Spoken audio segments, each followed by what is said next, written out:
Welcome back to Tamid Fluency Academy. In the last video, we talked about why being a B2 speaker is a psychological plateau.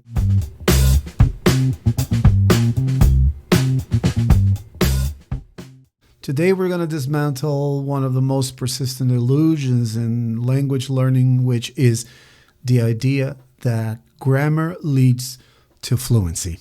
If this is your very first time here, be welcome, and don't forget to subscribe to the channel, thumbs up for this video, and turn on the little bell to get all the notifications whenever I uploaded a video like this.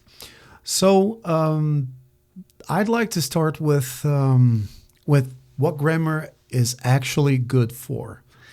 Let's be clear. Grammar matters, okay? I'm not here to nullify. I'm not here to just to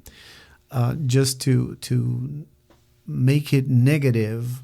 The idea that grammar is important. No, grammar, it is really important because grammar gives you structure. Grammar prevents you from the chaos. Grammar makes language something intelligible. We need grammar.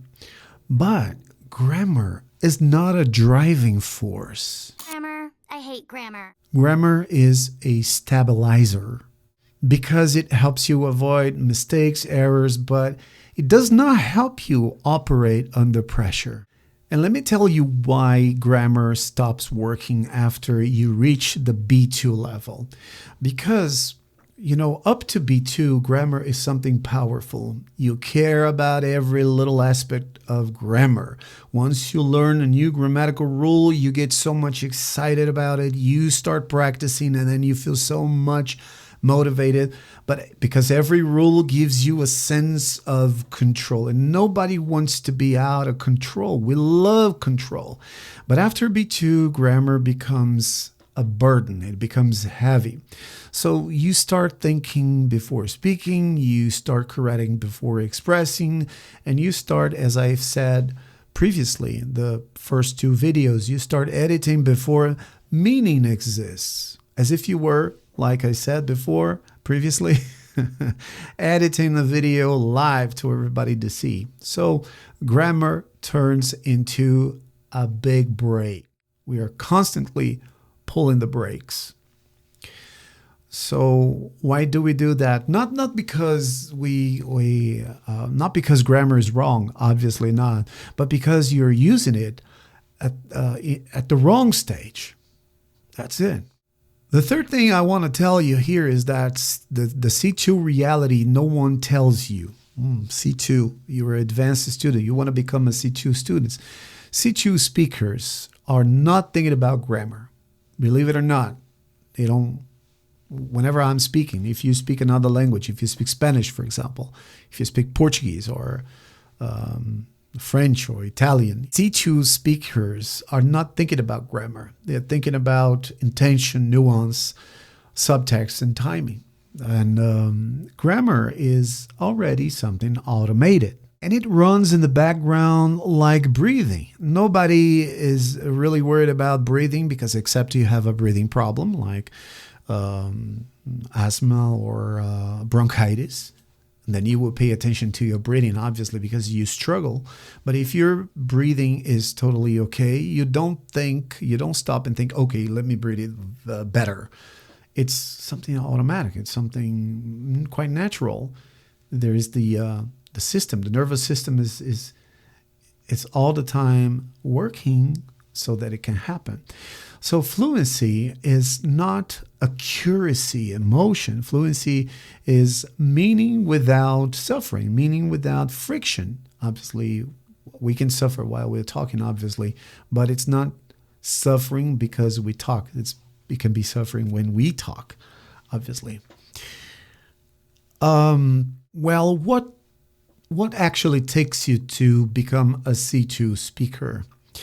So becoming a C2 speaker takes, not only takes, but it comes from discourse awareness, from pragmatic choices, from lexical precision, from emotional regulation. All these things are like in the recipe, like as if it were in a melting pot.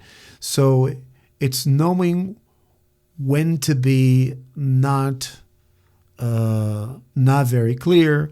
It's knowing when to be sharp. It's knowing when to be silent, because silence is golden, as the song says, obviously. But sometimes we need to pause. Sometimes we need to try to find words.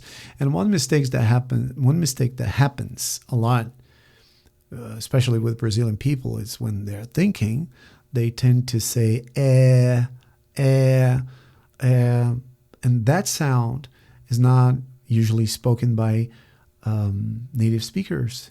Instead of that, you should say or you should pause. It's not a problem if you pause, if you have silence before the sentences.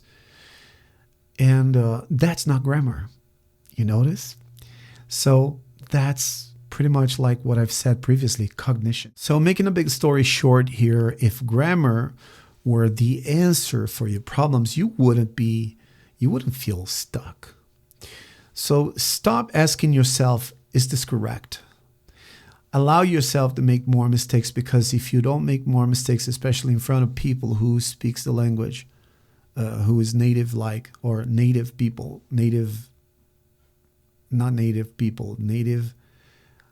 people who were born in a English spoken country. Yeah. Don't be worried about that, because people will notice that you make mistakes. But I can tell you something. Whenever I talk to somebody who is really polite, and this person notices that I made a mistake and they don't want to correct me, I stop and say, is that okay to say? Is there another way that I can say the same thing? And if that person likes you, that person is going to correct you gently, or is going to suggest you something.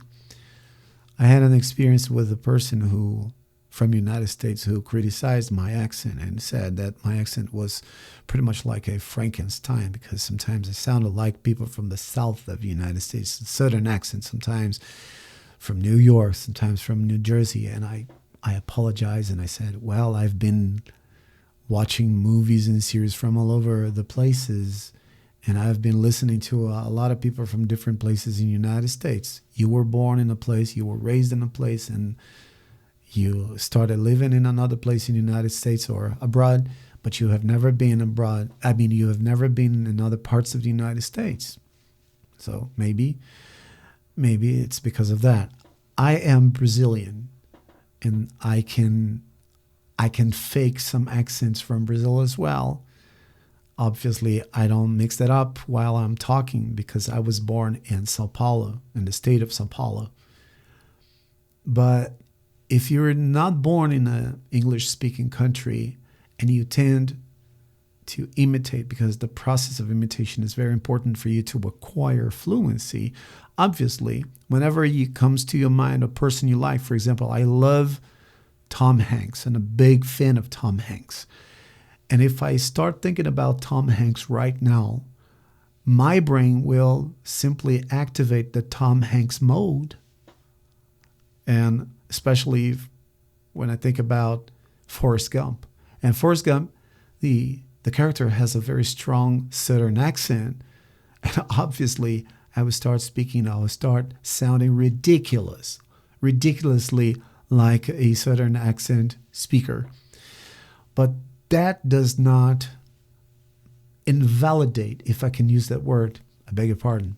So this is the Tamid Fluency Academy. We don't abandon grammar, we transcend it. And if you like this video, thumbs up for that. Please don't forget to subscribe to the video first. And if you feel like booking a lesson, just hit the link below at italki.com/Getulio Tamid, and let's move forward and start treading on and walking on the path of reaching fluency naturally. Thank you very much for watching. See you next time.